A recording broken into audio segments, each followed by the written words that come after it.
Climax classes Chhapra के इस YouTube channel में आपका स्वागत है। आज हम लोग जिस टॉपिक के बारे में स्टडी करने वाले हैं उसका नाम है रेशियो एंड प्रोपोर्शन। हिंदी में बोलते हैं इसको अनुपात और समानुपात। ठीक है, तो पहले ये जानते हैं रेशियो होता क्या है। रेशियो के बारे में हम लोग पहले क्या करेंगे, समझेंगे रेशियो का डिफिनीशन क्या होता है।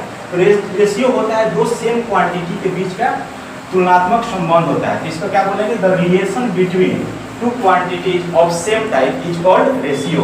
यानी दो क्वांटिटी के बीच में, दो राशियों के बीच में जो तुलनात्मक संबंध होता है उसी को क्या बोलते हैं, रेशियो बोलते हैं। ठीक है, रेशियो यहाँ पर जैसे हम लिखते हैं, पहला हम क्वांटिटी को मानते हैं, फर्स्ट क्वांटिटी को हम मान लेते हैं x, फर्स्ट क्वांटिटी को हम x मानते हैं और सेकेंड क्वांटिटी को हम y मानते हैं। फर्स्ट क्वांटिटी को हम x मानते हैं और सेकेंड क्वांटिटी को हम क्या मान लेते हैं, y मानते हैं। तो ठीक है, अब ये x और y का रेशियो, ठीक है, तो यहाँ पर लिखेंगे ratio of x and y, ratio of x and y। इसको हम डिनोट कैसे करेंगे, ऐसे x और y से डिनोट करते हैं। ठीक है, इसमें जो पहला राशि x होता है इसको हम लोग एंटीसीडेंट बोलते हैं। क्या बोलते हैं, एंटीसीडेंट। और सेकेंड जो राशि y होता है इसको कॉन्सिक्वेंट बोलते हैं। क्या बोलते हैं, कॉन्सिक्वेंट। कॉन्सिक्वेंट। एंसीडेंट को हिंदी में हम लोग बोलते हैं पूर्ववर्ती, पूर्ववर्ती। ठीक है, और इसको बोलते हैं हम लोग अनुवर्ती। क्या बोलते हैं इसको, अनुवर्ती। ये फर्स्ट जो क्वांटिटी होता है उसको एंटीसीडेंट बोलते हैं और सेकंड क्वांटिटी को कॉन्सिक्वेंट बोलते हैं, कॉन्सिक्वेंट। ठीक है, ये जो दो राशियों के बीच में जो तुलनात्मक संबंध होता है, यानी दो राशि को क्या करते हैं, इसमें कंपैरिजन किया जाता है। ठीक है, दो राशियों के बीच में जैसे x और y का यहाँ पर कंपैरिजन हो रहा है, तो पहले को एंटीसीडेंट बोलते हैं और सेकंड को कॉन्सिक्वेंट बोलते हैं। ठीक है, ये हो गया राशि, ये रेशियो हो गया। ठीक है, अब इसके बाद हम लोग थोड़ा सा रेशियो के बाद हम लोग प्रोपोर्शन के बारे में जान लेते हैं। क्या होता है प्रोपोर्शन। यहाँ पर प्रोपोर्शन क्या होता है, जब दो क्वांटिटी इसमें x और y को लिखते हैं, x रेशियो y लिखते हैं। यहाँ पर ये प्रोपोर्शन का साइन ये ऐसे होता है, फिर यहाँ पर लिख देते हैं p और q लिखते हैं। तो इसका मतलब क्या हुआ, जब दो रेशियो इक्वल होते हैं उसको प्रोपोर्शन बोला जाता है। जब दो अनुपात क्या होते हैं, समान होते हैं, इक्वल होते हैं, तो उसको क्या बोला जाता है, समानुपात बोला जाता है। इसको हम क्या लिखेंगे, x रेशियो y, ये समानुपात को इक्वल कर देंगे, यहाँ पर p रेशियो y। इसको हम ऐसे भी लिख सकते हैं, x अपॉन y फिर equal to p upon q, ऐसे लिख सकते हैं। ये क्या होता है, when two ratio are equal is called proportion. जब दो रेशियोज क्या होते हैं, एक दूसरे में इक्वल होते हैं, तो दोनों को क्या बोला जाता है, प्रोपोर्शन। हिंदी में इसको समानुपात बोला जाता है। ठीक है, समानुपात। ठीक है, इसका स्क्रीनशॉट ले सकते हैं।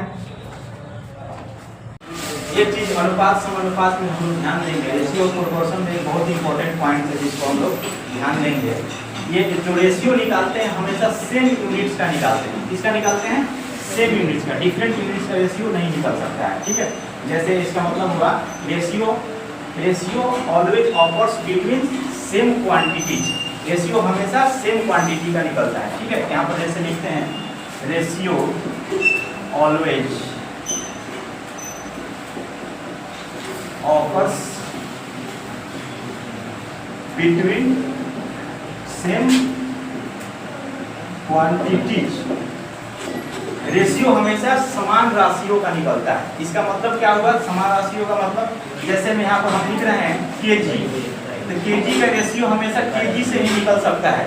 केजी का रेशियो हमेशा केजी से ही निकाला जाता है। ऐसा नहीं कि किलोग्राम है, यहाँ पर ग्राम का रेशियो निकाल दो, इसका रेशियो नहीं निकलता है। यहाँ पर हम जैसे लिखते हैं आवर, आवर का रेशियो किससे निकलता है, आवर का रेशियो आवर से निकलता है। यहाँ पर सेकंड लिख दिए, सेकंड का रेशियो किससे निकलता है, सेकंड से होता है। रुपीज लिख दिए, रुपीज का रेशियो रुपीज से ही निकाल सकते हैं। ऐसा नहीं कि यहाँ रुपीज लिखे, रुपया का रेशियो पैसा से नहीं निकल सकता है। यानी हमेशा रेशियो समान राशियों के बीच में निकाला जाता है, सेम क्वांटिटी होना चाहिए। ठीक है, ये चीज समझ में आ रहा है सब लोगों को। ठीक है, इसके बाद हम अगला चीज देखेंगे,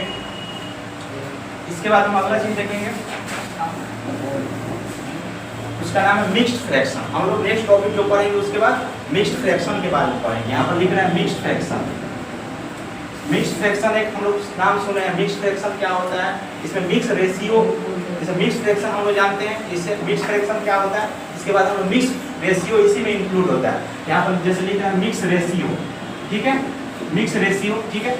मिक्स रेशियो में क्या लिखेंगे, जैसे यहाँ पर दो रेशियो लिख रहे हैं, एक्स और वाई, और सेकेंड रेशियो लिख रहे हैं, सेकेंड रेशियो लिख रहे हैं पी और क्यू।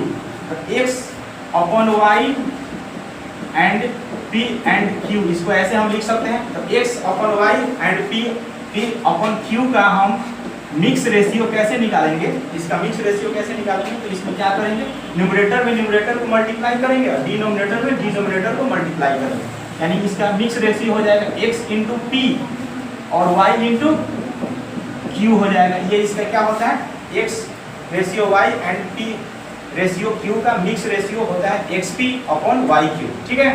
इसके बाद होता है डुप्लीकेट, यानी वर्गा अनुपात होता है, डुप्लीकेट रेशियो होता है। इसके बाद सब डुप्लीकेट रेशियो हम लोग पढ़ेंगे, फिर ट्रिप्लीकेट रेशियो पढ़ेंगे, फिर सब ट्रिप्लीकेट रेशियो पढ़ेंगे। इसके बाद इनवर्स रेशियो होता है। ये सब बारी बारी से हम पढ़ेंगे, तब इसका स्क्रीनशॉट आप ले सकते हैं। तो हम लोग इसके बाद डिफरेंट टाइप्स ऑफ रेशियो जो पढ़ रहे हैं, इसमें डिफरेंट टाइप्स ऑफ रेशियो में हम लोग मिक्स्ड रेशियो पढ़ लिए हैं। मिक्स्ड रेशियो यानी मिश्र अनुपात के बारे में हम लोग अभी जस्ट पढ़ रहे हैं। मिश्र अनुपात क्या होता है, इसका कैसे निकालते हैं, ये हम लोग अभी पढ़ चुके हैं। इसके बाद सेकंड में आता है डुप्लीकेट रेशियो। डुप्लीकेट रेशियो यानी वर्गानुपात। क्या होता है, वर्गानुपात। यहाँ पर ए एंड बी का हम वर्गानुपात अगर निकालते हैं तो क्या हो जाएगा, ए और बी का वर्गानुपात अगर निकालते हैं ए और बी का, तो क्या हो जाएगा, यहाँ पर ए स्क्वायर रेशियो बी स्क्वायर, ए स्क्वायर रेशियो बी स्क्वायर होता है, ठीक है। उसके बाद सब डुप्लीकेट रेशियो में क्या होता है, वर्गमूलानुपात, यानी वर्गमूल का अनुपात इसका निकालते हैं, ठीक है। यहाँ पर लिखते हैं ए और बी का वर्गमूलानुपात, यानी sub duplicate of A and B, इसका कैसे निकालेंगे, root A root B, root A ratio root B निकालेंगे। ए और बी का वर्गमूलानुपात क्या होता है, root A ratio root B होता है, ठीक है। इसके बाद ट्रिप्लीकेट रेशियो हम लोग पढ़ेंगे। ट्रिप्लीकेट रेशियो कैसे निकालते हैं, घनानुपात कैसे निकालते हैं, तो यहाँ पर लिखते हैं triplicate ratio of A and B. तो ए और बी का जो घनानुपात होता है वो कैसे निकालेंगे, यहाँ पर लिख रहे हैं ए और बी का घनानुपात, ठीक है। कैसे निकालेंगे, ए और बी का घनानुपात में घन कर देंगे, यहाँ पर ए का क्यू रेशियो बी का क्यू हो जाएगा, ठीक है। इसके बाद है सब ट्रिप्लीकेट रेशियो। सब ट्रिप्लीकेट रेशियो कैसे निकालेंगे, घन मूलानुपात, ये है क्या है, घन मूलानुपात है। तो ए और बी दो रेशियो है, दो क्वांटिटी है, उसका घन मूलानुपात हम लोग कैसे निकालेंगे, यहाँ पर लिखना है ए और बी का घन मूलानुपात। तो घन मूलानुपात इसका क्या निकालेंगे, क्यूब रूट्स निकालेंगे। दो रेशियो, दोनों रेशियो का बारी बारी से क्यूब रूट्स निकाल के उसका क्या कर देंगे, फ्रैक्शन कर देंगे। यहाँ पर ए, यहाँ पर 3 हो गया, यहाँ पर बी, यहाँ पर क्यूब रूट, यहाँ पर 3 हो जाएगा, यानी cube root of A ratio cube root of B, ये क्या होता है, sub triplicate ratio of A and B का होता है, ठीक है। इसके बाद लास्ट हमारा डिफरेंट टाइप्स ऑफ रेशियो में सबसे लास्ट है इनवर्स रेशियो, यानी प्रतिलोम अनुपात। हिंदी में इसको व्युत्क्रम अनुपात भी बोल सकते हैं। एक और इसका नाम है व्युत्क्रम अनुपात, व्युत्क्रम अनुपात। जैसे यहाँ पर दो रेशियो है ए और बी, ए और बी का व्युत्क्रम अनुपात कैसे लिखेंगे, इससे ए और बी का व्युत्क्रम अनुपात कैसे लिखेंगे, तो यहाँ पर 1/a रेशियो 1/b, ये इसका व्युत्क्रम अनुपात निकल गया। फिर इसके ए बी का एलसीएम निकाल के इसको इक्वल करना पड़ेगा, तो ए बी का एलसीएम निकालेंगे, इसे मल्टीप्लाई कर देंगे इसे, यानी LCM of A and B, तो ये डिनोमिनेटर क्या हो जाएगा, इक्वल हो जाएगा, इसे मल्टीप्लाई करेंगे तो, ठीक है। तो इसको ये हम बाद में बताएंगे, इसको भी बाद में, बस इतना ही अभी काफ़ी है। ए और बी का जो है व्युत्क्रम अनुपात ऐसे निकल सकता है, ठीक है। इसके बाद हम लोग A रेशियो B अगर दिया हुआ क्वेश्चन में और B रेशियो C दिया हुआ क्वेश्चन में, तो A ratio B ratio C कैसे निकालेंगे। A रेशियो B का वैल्यू दिया हुआ, B रेशियो C का वैल्यू दिया हुआ, C रेशियो D का वैल्यू दिया हुआ, A ratio B ratio C ratio D कैसे निकालेंगे, ये चीज हम अभी जस्ट कुछ देर में सीखेंगे। ठीक है, इसका हम स्क्रीनशॉट ले सकते हैं। तो रेशियो एंड प्रोपोर्शन में जो हम लोग नेक्स्ट टॉपिक पढ़ने जा रहे हैं वो बहुत इंपॉर्टेंट है, वो एग्जाम पॉइंट ऑफ व्यू से बहुत इंपॉर्टेंट है। उस टॉपिक को बहुत अच्छे से समझना है और सॉल्व करने की भी कोशिश करना है। यहाँ पर एक लोग स्टूडेंट जो ज़्यादा समझ पाएगा, अच्छे से समझेगा, उनको यहाँ बुलाकर क्वेश्चन भी सॉल्व करना पड़ेगा, इसलिए ध्यान से यहाँ पर देखना है। ठीक है, यहाँ पर पहला जो टॉपिक यहाँ पर जो पढ़ाने जा रहे हैं रेशियो एंड प्रोपोर्शन का, ये जो बहुत इंपॉर्टेंट है एग्जाम पॉइंट ऑफ व्यू से, ये है A रेशियो B। ठीक है, A रेशियो B है, यहाँ देते हैं प्रोपोर्शन का साइन। ठीक है, यहाँ पर हो गया B रेशियो C हो गया। ठीक है, तो इसका मतलब क्या हो गया, A ratio B proportion B ratio C, इसका क्या लिख सकते हैं A। ठीक है, इसको इसके थ्रू हम क्या निकालेंगे, इससे हम लोगों को फाइंड करना है A रेशियो B रेशियो। ठीक है, उसके बाद C हमको फाइंड करना है। जैसे यहाँ पर एक एग्जाम्पल से बता रहे हैं। ठीक है, यहाँ पर एग्जाम्पल से बता रहे हैं, जैसे यहाँ पर A रेशियो B दिया हुआ है, इसका वैल्यू, यहाँ पर B रेशियो C का वैल्यू दिया हुआ है। ठीक है, A रेशियो B दिया हुआ है, B रेशियो C दिया हुआ है।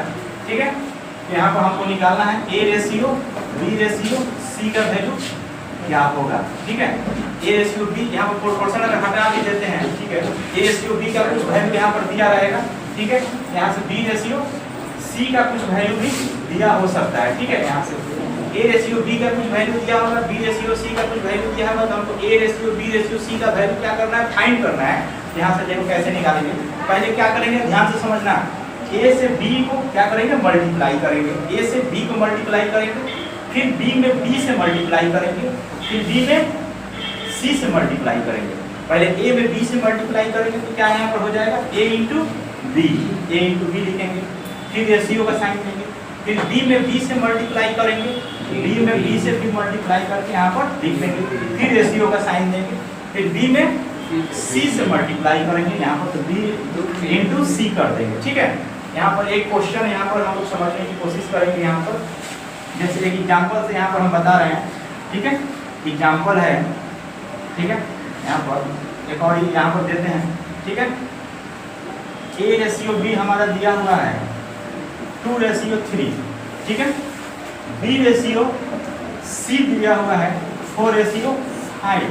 ठीक है, तो हमको फाइंड करना है A ratio B ratio C का वैल्यू क्या करना है, फाइंड करना है। तो पहले कैसे इसको बनाएंगे, ये क्या है, पहले A में B से मल्टीप्लाई करेंगे, यानी A इंटू B, क्या लिखेंगे, A इंटू B। ये वाला A है और ये वाला B है, इसमें ये वाला B है और ये वाला C है। तो पहले A में B से मल्टीप्लाई, ऐसे ऐसे मल्टीप्लाई करेंगे, फिर इस तरह मल्टीप्लाई करेंगे, फिर ऐसे 2 में 4 से मल्टीप्लाई करेंगे, 2 4 जा 8, तो यहाँ पर 8 लिख दिए रेशियो। 3 में 4 से मल्टीप्लाई करेंगे, 3 4 जा 12, यहाँ पर 12 लिख दिए रेशियो। फिर 3 में 5 से मल्टीप्लाई करेंगे, 3 5 जा 15, और इसको चेक करेंगे ये अपना स्टैंडर्ड फॉर्म में है, ये सबसे सिंपलेस्ट फॉर्म में है। ये किसी ऐसा नंबर से तो नहीं कटेगा, तीनों एक ही नंबर से तीनों कट सकता है। कोई ऐसा नंबर है जिससे तीनों नंबर से एक ही से कट जाए, ऐसा कोई कौन सा नंबर है बताओ, किसी से नहीं कटेगा। ऐसा कोई ऐसा एक नंबर नहीं है जो तीनों को काट दे। तो यही हमारा A ratio B ratio C, ये क्या हो जाएगा, आंसर हो जाएगा। ठीक है, समझ में आ रहा है। इसके बाद हम लोग पढ़ेंगे A रेशियो B दिया होगा, B रेशियो C भी दिया हुआ होगा, उसके बाद C रेशियो D भी दिया होगा, तो उसमें A रेशियो D कैसे निकालेंगे, या A ratio B ratio C ratio D कैसे निकालेंगे रेशियो, ये हम लोग अभी जस्ट समझेंगे। इसको स्क्रीनशॉट आप कर सकते हैं। तो इसी टॉपिक पर जो अभी बताए हैं, इस टॉपिक को, इसी टॉपिक पर एक और प्रैक्टिस के लिए एक और क्वेश्चन यहाँ पर बनाने की कोशिश करते हैं। ठीक है, कैसे बनता है फिर से देखते हैं। यहाँ पर हम अभी बताए हैं A रेशियो B का वैल्यू गिवन होगा, मान लेते हैं 1 रेशियो 2 दिया हुआ है, फिर B रेशियो C का वैल्यू यहाँ पर दिया हुआ है कितना, 2 रेशियो 3 मान लेते हैं। तो हमको फाइंड क्या करना है, A ratio B ratio C का वैल्यू क्या करना है, फाइंड करना है। फिर 1 में पहले 1 से मल्टीप्लाई करके यहाँ पर लिख देंगे, फिर रेशियो देंगे, फिर 2 में 2 से मल्टीप्लाई करके यहाँ पर लिख देंगे, फिर इस यहाँ पर रेशियो का साइन देंगे, फिर 2 में 3 से मल्टीप्लाई करके यहाँ पर लिख देंगे। इस ऑर्डर को हमको याद रखना है, इस क्रम को हमको याद रखना है। 1 में 2 से मल्टीप्लाई करेंगे तो क्या होगा 2 यहाँ पर लिख दिए। उसके बाद 2 में 2 से मल्टीप्लाई करेंगे तो क्या होगा 4 यहाँ पर लिख दिए। फिर 2 में 3 से मल्टीप्लाई करेंगे तो क्या होगा 6, यहाँ पर क्या कर दिए 6 लिख दिए। ठीक है, लेकिन ये देखिए कि अपने सिंपलेस्ट फॉर्म में है कि नहीं है। ये अपने सिंपलेस्ट फॉर्म में है, अभी दिख रहा है नहीं दिख रहा है। इसको ऐसा कोई नंबर जिससे तीनों ये नंबर कट जाए, 2 से कटेगा, 2 1 जा 2, 2 2 जा 2 में 3 से ये करेंगे 1 2 3, यानी 1:2:3, A:3, B:3, C का वैल्यू क्या हुआ 1:2:3 हो गया। तो ये हमारा क्या हो गया आंसर हो गया। ठीक है, इसको एक बार स्क्रीनशॉट कर सकते हैं। तो जैसे कि ये हमारे सामने एक और एग्जांपल दिए हैं, A:B दिया हुआ है 3:4 और B:C का वैल्यू दिया हुआ है 4:5। तो हमको फाइंड करना है A:B:C का वैल्यू फाइंड करना है। तो अभी जस्ट बता ही रहे हैं तो कैसे बनेगा, 3 और 4 का मल्टीप्लाई करेंगे, फिर 4 और 4 का मल्टीप्लाई करेंगे, फिर 4 और 5 का मल्टीप्लाई करते हैं। तो अभी एक स्टूडेंट को हम अपनी क्लास से बुलाते हैं, वो अभी स्टूडेंट इस क्वेश्चन को सॉल्व करेगा, पता चलता है कि समझ पाया है कि नहीं, इसको अभी टेस्ट करते हैं। तो शिवम अभी आ जाएगा यहाँ पर क्वेश्चन को सॉल्व करने के लिए। 3 और 4 को मल्टीप्लाई करेंगे, 4 और 4 से मल्टीप्लाई करेंगे और 4 और 5 से मल्टीप्लाई करेंगे। ठीक है, तो घबराने की जरूरत नहीं है, अभी स्टूडेंट सॉल्व करेगा।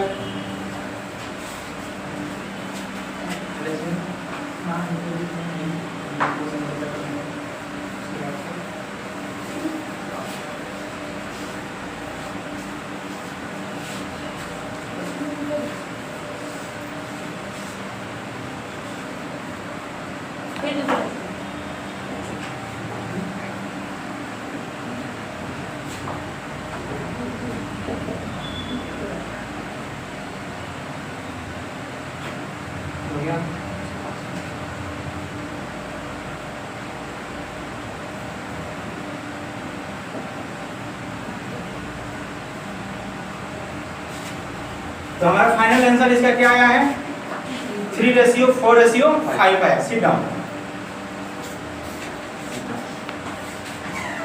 तो ये हमारा A:B:C का वैल्यू क्या निकल के आया 3:4:5 आया। ठीक है, इसका आप स्क्रीनशॉट ले सकते हैं। तो यहाँ पर प्रैक्टिस करने के लिए इस क्वेश्चन को हम लिख दिए हैं, कुछ प्रैक्टिस के लिए क्वेश्चन दिए हुए हैं यहाँ पर बोर्ड पर, आप लोग नोट कर सकते हैं। A:B 4:5 है, C:B दिया है 1:2, A:B:C का वैल्यू फाइंड करना है। ठीक है, उसके बाद यहाँ B:A का वैल्यू दिया हुआ है 1:2, यहाँ B:C का वैल्यू दिया हुआ है 4:5, तो A:B:C का वैल्यू फाइंड करना है। ठीक है, उसके बाद यहाँ पर है फिर A:B का वैल्यू दिया हुआ है, यहाँ B:C का वैल्यू दिया हुआ है, तो ABC का वैल्यू फाइंड करना है। इसके बाद फिर AB का वैल्यू दिया हुआ है यहाँ पर, फिर BC का वैल्यू दिया हुआ है, फिर यहाँ पर A, B और C का रेशियो बताना है। कमेंट बॉक्स में आप जरूर बताइए कि इस क्वेश्चन को सॉल्व करके आप लोगों का क्या आंसर आ रहा है। ठीक है, अब इस क्वेश्चन को आप नोट कर सकते हैं, स्क्रीनशॉट भी चाहें तो ले सकते हैं। फिर इसके बाद हम लोग क्वेश्चन का जो सेकंड टाइप हम लोग जो पढ़ने वाले हैं, ये है देखो कैसे बनता है। A:B का वैल्यू हमको क्वेश्चन में गिवन होगा। ठीक है, उसके बाद B:C का वैल्यू क्वेश्चन में यहाँ पर गिवन होगा, फिर C:D का वैल्यू क्वेश्चन में यहाँ पर गिवन होगा। तो हमसे क्या पूछा जाएगा यहाँ पर A:B:C:D का वैल्यू पूछा जाएगा। ये क्वेश्चन एक हो सकता है। फिर दूसरा क्वेश्चन इसी पर क्या बनता है A:D का वैल्यू हमसे पूछा जाएगा। ठीक है, तो कैसे बनाएंगे A:B:C:D, यहाँ पर हम फाइंड करेंगे। ये तो सबसे पहले इसको पहले समझ लेते हैं AD कैसे बनेगा। तो AD कैसे निकालेंगे, A और D। AD में क्या करेंगे हम, यहाँ पर इन तीनों को बारी बारी से मल्टीप्लाई कर देंगे, फिर इन तीनों को बारी बारी से मल्टीप्लाई कर देंगे। ठीक है, यहाँ पर इसका वैल्यू यहाँ पर इसका वैल्यू पुट कर देंगे। ठीक है, ये A और D का वैल्यू यहाँ पर फाइंड हो जाएगा। उसके बाद A:B:C:D का वैल्यू हमको फाइंड करना है। तो कैसे फाइंड करेंगे, A में B में C में तीनों मल्टीप्लाई करेंगे। A में फिर से बताते हैं, A में B में C में यहाँ मल्टीप्लाई करेंगे, कुछ डिजिट आएगा तो यहाँ पर लिखेंगे। फिर उसके बाद A में B में फिर C में, फिर ध्यान से फिर B में C में, यहाँ पर B में C में यहाँ पर मल्टीप्लाई करके लिख देंगे।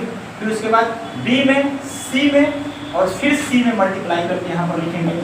उसके बाद फिर से B सी डी को मल्टीप्लाई करके यहाँ पर लिखेंगे, ठीक है। ए बी सी डी का वैल्यू यहाँ पर निकल जाएगा। फिर से एक बार रिपीट कर देते हैं, पहले ए में बी में सी में मल्टीप्लाई करके यहाँ पर लिखेंगे, फिर रेशियो का साइन देंगे, फिर बी में और सी से मल्टीप्लाई करके फिर यहाँ लिखेंगे, फिर उसके बाद बी में सी में और फिर सी में मल्टीप्लाई करके यहाँ लिखेंगे, फिर उसके बाद बी सी डी को मल्टीप्लाई करके यहाँ पर लिखेंगे। ये वाला तो वेरी सिंपल है, ए और डी का निकालना है तो इन तीनों को लाइन से मल्टीप्लाई करके यहाँ लिखो, इन तीनों को लाइन से मल्टीप्लाई करके यहाँ लिखो, बाकी हो जाएगा, ठीक है। ये समझ में आ रहा है। इस पर एक हम क्वेश्चन अभी एग्जाम्पल सॉल्व करेंगे ताकि और ज्यादा क्लियर हो जाएगा। अभी जस्ट सॉल्व करते हैं, तो आप इसका स्क्रीनशॉट ले सकते हैं इसका। तो इसी टॉपिक पर हम एक एग्जाम्पल के द्वारा इस टॉपिक को ज़्यादा क्लियर करने की कोशिश करेंगे। तो इस पर एक हम एग्जाम्पल अभी सॉल्व करने की कोशिश कर रहे हैं। एक मेरा स्टूडेंट, कोई क्लास का होनहार स्टूडेंट आगे यहाँ पर सॉल्व करेगा, ठीक है। जैसे एग्जाम्पल एक लिख रहे हैं, पहले एक हम सॉल्व कर देते हैं, फिर एक क्वेश्चन एग्जाम्पल के बाद फिर स्टूडेंट आगे एक सॉल्व करेगा, ठीक है। उसके बाद यहाँ पर जैसे लिख रहे हैं, ए रेशियो बी का वैल्यू यहाँ पर दे रहे हैं 1:2 दे दिए, इसका वैल्यू गिवन हो गया। फिर बी रेशियो सी का वैल्यू यहाँ पर दे दिए 2:3, फिर सी रेशियो डी का वैल्यू यहाँ पर दे दिए 3:4। अब हमको यहाँ पर क्या करना है, A ratio B ratio C ratio D का वैल्यू फाइंड करना है। तो सिंपल सा है, ए बी सी डी को फाइंड करना है, ये फिर यहाँ पर ए और डी को फाइंड करना है। इन दोनों क्वेश्चन को अभी जस्ट हम सॉल्व करेंगे। पहले हम ए और डी जो वेरी सिंपल है इसको डायरेक्ट मल्टीप्लाई करेंगे, 1 में 2 से मल्टीप्लाई करेंगे और 2 में 3 से मल्टीप्लाई करेंगे। 1 2 जा 2 और 2 into 3 कितना हुआ 6, यहाँ पर 6 लिख दिए रेशियो। उसके बाद 2 into 3 कितना हुआ 6 और 6 into 4 कितना हुआ 6 into 4 24 यहाँ पर हो गया। लेकिन ये देखो ध्यान से, ये सिंपलेस्ट फॉर्म में नहीं है, ये सिंपलेस्ट फॉर्म में हमको स्टैंडर्ड फॉर्म में इसको लिखना पड़ेगा। तो 6 1 जा 6 हो गया, 6 से कितने बार में 24 4 बार में। यहाँ पर लिखे 1:4, तो ए रेशियो डी का वैल्यू क्या होगा 1:4, ठीक है। इसके बाद हम सबसे इसको समझना है, ए बी सी डी का वैल्यू कैसे निकालेंगे। पहले ए बी सी डी का वैल्यू निकालने के लिए 1 में 2 में 3 से मल्टीप्लाई करेंगे, तो 1 में 2 से मल्टीप्लाई करेंगे 2 और 2 में 3 से करेंगे तो 6, यहाँ पर 6 लिख दिए। उसके बाद 2 में 2 से मल्टीप्लाई करेंगे, फिर 2 में 3 से, 2 2 जा 4 4 into 3 12, यहाँ पर 12 लिख दिए। उसके बाद 2 into 3 3 into 3 2 into 3 6 6 3 कितना हुआ 18, यहाँ पर 18 लिख दिए, ठीक है। उसके बाद 2 into 3 3 into 4 2 3 जा 6 और 6 4 जा 24। लेकिन एक चीज ध्यान रखेंगे, इसको फिर से सिंपलेस्ट फॉर्म में लिखेंगे, ये स्टैंडर्ड फॉर्म में लिखेंगे। तो ये 6 से सभी एक ऐसा नंबर खोजेंगे कि जो सभी नंबर में डिवाइड हो जाए, चारों नंबर में डिवाइड हो जाए। रजनीश बात करें, मारेंगे ना छिड़ा जाएगा नंबर में। 6 1 जा 6 6 2 जा 12 6 3 जा 18 और 6 4 जा 24। यहाँ पर 1:2:3:4, ये हमारा क्या हो गया फाइनल आंसर। अब ये कि स्टूडेंट आगे ये क्वेश्चन एग्जांपल देंगे, उसको सॉल्व करेगा, तब तक आप स्क्रीनशॉट इसका ले सकते हैं। तो अभी एक एग्जांपल एक स्टूडेंट से हम ये बनवाने की कोशिश करते हैं। A:B दिया हुआ है 2:3, B:C दिया हुआ है 1:4 दिया हुआ है, फिर यहाँ C:D कितना दिया हुआ है 2:1 दिया हुआ है। इसको हम अभी सॉल्व करेंगे स्टूडेंट के द्वारा। तो कौन सा स्टूडेंट इसको सॉल्व करना चाहता है, हैंड्स अप। अनुज आ जाओ इस साइड से।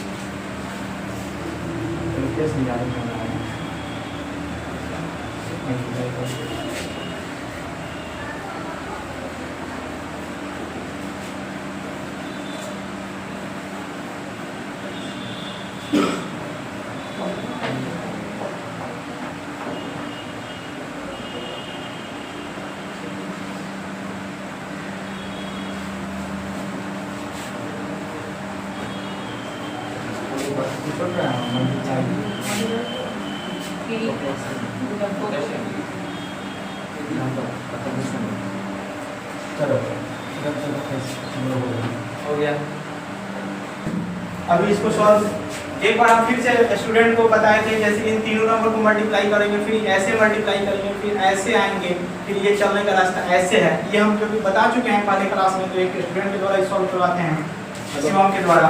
इस साइड से आ जाओ, इस साइड से आ जाओ।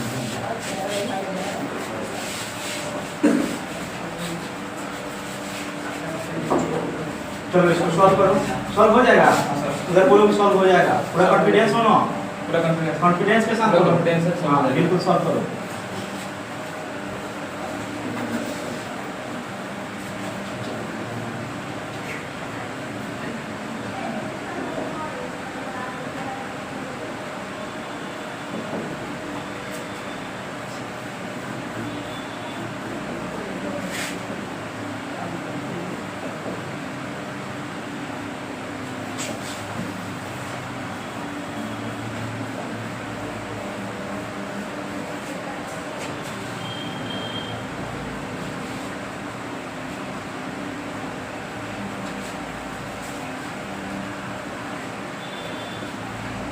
घबराना नहीं है, बिल्कुल सॉल्व करो।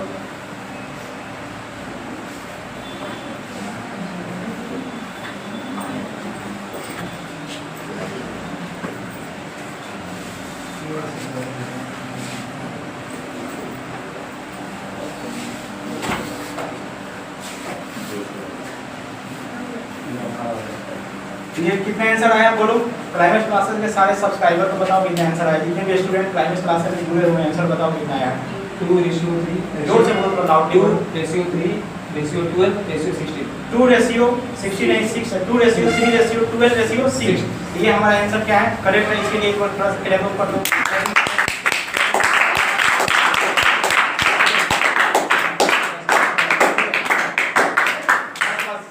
हो गया।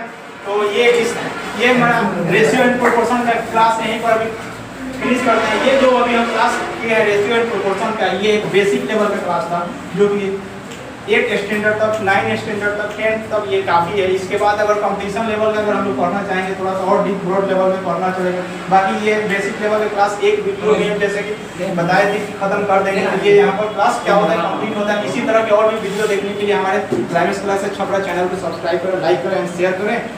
और तब मिलते हैं एक नेक्स्ट वीडियो में। तब तक के लिए थैंक यू, जय हिंद।